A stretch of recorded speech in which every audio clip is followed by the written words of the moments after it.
horrela irudikatzen dugu, ez? Eragin linguistikoen ebaluazioa, ez? Hizkuntza sartzen da hirigintzan nola eragiten duen ikustera, baina konturatzen gera ere beste borroka batzuekin, beste botere harreman batzuekin ere badagoela lotura, generoaren gaia eta naturarekin, ekologiarekin dugun harremana ere, ez? Orduan, intersekzionalitate hori elkarrekin aztertzea eta eztabaidatzea eta argitzea, ikusten dugu aukera espazio egokia dela gaurkoa.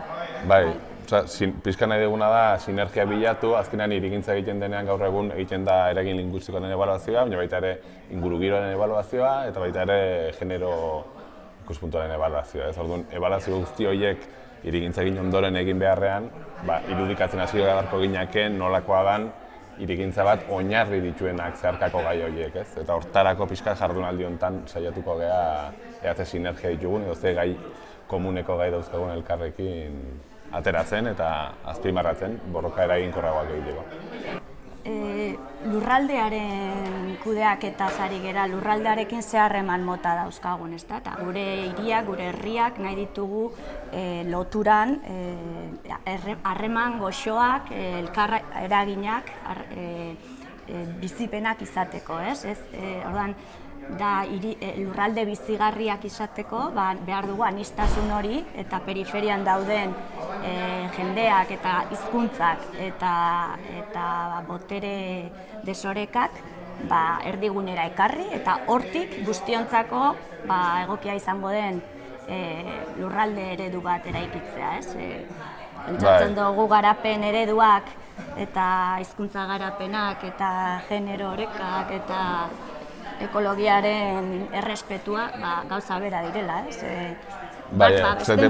Eske orain arte daukagun eredua da globalizaziotik eta oso kanpotik etorri zaigun eredu bat eta guk pixkat aldarrikatzen duguna bakoitza bere eremutik, baina ikusiz sinergiak daudela tokiko jakintza, tokiko hizkuntza, tokiko beharrak eta tokiko pertsonen eguneroko kaleko bizitza hortatik, ez? Eta hor topatzen dira eta hortikan egin barko litzake, ez? Testuinguruetan eragiten badu, testuingurua garrantzia du, hizkuntzan erabilera, harremanetan, besteetan, eta orduan, guazen testuinguru horiek sortzea ere, ez? Aldatzea. Edo behintzat hausnartzen hastea, luzarakoa di aldaketak, aldaketa hauek ez dira berealakoak, nahiz eta daukagun beharra behar da berealakoa, eta oso azkarra izan behar du, baina igual hausnarketa orokorrago batzuk eta luzeragoko hildo batzuk ere jarri behar dira. Lasaiago batetik, ez? Puntu lasaiago batetik, ez? Eta guain behar bada krisi klimatiko honetan eta lurraldearen krisia, energiaren krisia, ez?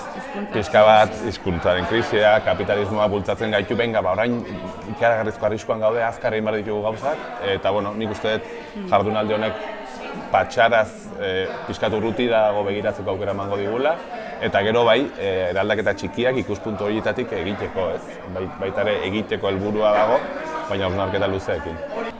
Ingo dugu, gu pixka marko orokor bat kokatuko dugu, gero kasu praktiko batzuk ja martxan dauden kasu batzuk, edo defentsa puntuan dauden kasu batzuk etorriko dira, eta gero tailer bi ingo ditugu, saiatzen bateratzen, alde batetik generoa eta hizkuntza, bestetik ingurugiro eta hizkuntza, eta gero denak bateratuta, ea dekalogotxo bat edo osatu dezakegun. Egia esan, kosorkuntzan pentsatu dugu eta ez gatoz ondorioak idatzi dakin, pixka bada gure kezkak partekatzea. Parte hartuko duten asko ere aditu-arituan dira dagoeneko, orduan pentsatzen dugu giro goxo hontan ideia batzuk aterako zaizkigula eta aurrera begirako proposamenak ere. Ikustea ze mami dagon, graduondo baterako mamia ea dagon, gogoa ea dagon, beharra ea ikusten dugun eta gaitasuna den test bat izango da gaurko egungoa. Gustatuko litzaiguke, gai honek ematen badu eta gure ustez badu zerremana, pixka bat jendea honetan jakintzaz blaitzea eta esperientzia bidez, oso gaurko saioa bezala oso eginetik eta ebaluatzen eta ikusiz eta horrelako. Eta elkarlanetik eta beste dinamika, kosorkuntza dinamika batzutatik eta egitea. Egiteko moduak ere irudikatzen ditugu prozesu ezela da, ez? Ari bat gara sistemaren aldaketa bide batzuk proposatzen, nola egiten ditugun eta partaidetza bideak eta moduak hemendik aterako dira ideiak, ez dakigu.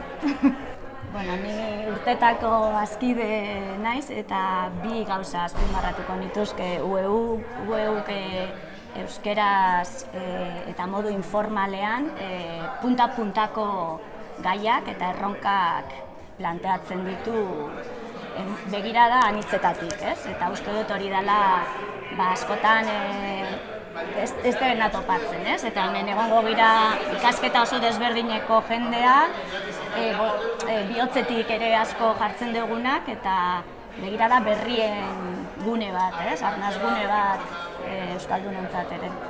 Orduan, zorionak, 50 urte ez dira justo nik ditudanak ideia. Ostra, hori kamaran esan da. Nik ditudanak justu. 72an jaioa, ere? Niretzako oso famili giroko eta oso tokiko jakintza gaurkotu eta gaurkotzeko gogoz etorri den jardunaldi bada, eta markoa, laguntza, jarrerak eta lankidetzak esan gustu ematen dute horrelakoak izatea.